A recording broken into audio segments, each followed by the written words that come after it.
नमस्कार दर्शक बंधु 25 मार्च 2025 आपण मानक नहीं आसी 20टी मुख्य खबर ता पूर्व आपण माने अनुरोध वीडियो को शेष पर्यंत देखंतु जहाँकि देश विदेश मुख्य खबर गुड़ा को जानीपारे ता सहित वीडियो को गोटे लाइक चैनल को सब्सक्राइब करने को भूलु ना बिना डेरी न कर चलतु खबर उपर नजर पकेबा। नंबर 1 25 जाए काड़ बैशाख वर्षा 15 जिला को येलो वार्निंग करा जायछि।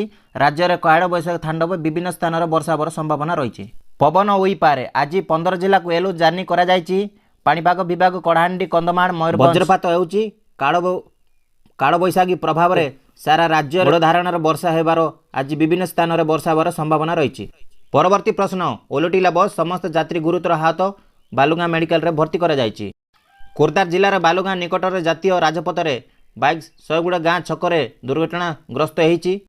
सिटी टाउन बस जाउतिबा बेले निकटर जातीय राजपथ में बाइक सम्मुख धक्का दे पारंद हराई ओलटी पड़ा।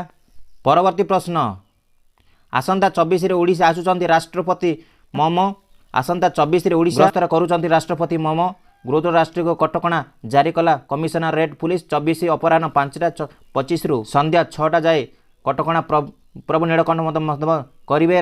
राष्ट्रपति अपराह 3:05 रे समस्त प्रभु नीलकंठ माधव दर्शन पूजा अर्चना। परवर्ती प्रश्न खूब शीघ्र राज्य मंत्रिमंडल सर्वधारणा किए कटिबे किए मिसिबे ताकू नहीं बीजेडी शिविर चर्चा खूब शीघ्र हेबो। राज्य मंत्रिमंडल संपाधारणा गतकाली विलंबित राति रे बीजेडी सरकार कार्यालय को बसिथिले गुरुत्वर बैठक राष्ट्रपति धारणा मंत्रिमंडल अरुण सिंह राज्य कार्यालय उपस्थित थिले। मुख्यमंत्री मोहन चरण मांझी बीजेडी राज्य सभापति मोहन सामल एवं गठन मुख्यमंत्री सामल महांती मध्य उपस्थित। परवर्ती प्रश्न करा दिने बढ़ीजीव पियाज दर जानतु सरकार को कौन निष्पत्ति रही। आगामी ग्रीष्म ऋतु रे महंगा होई पारे पियाज चाहूले वृद्धि पाए तेणु यार जुगण एवं मूल्यर टीमंत करने पर गुरुत्वपूर्ण किंतु एवं सरकार को देशर पियाज रप्तानी करने सहज कर देइछि।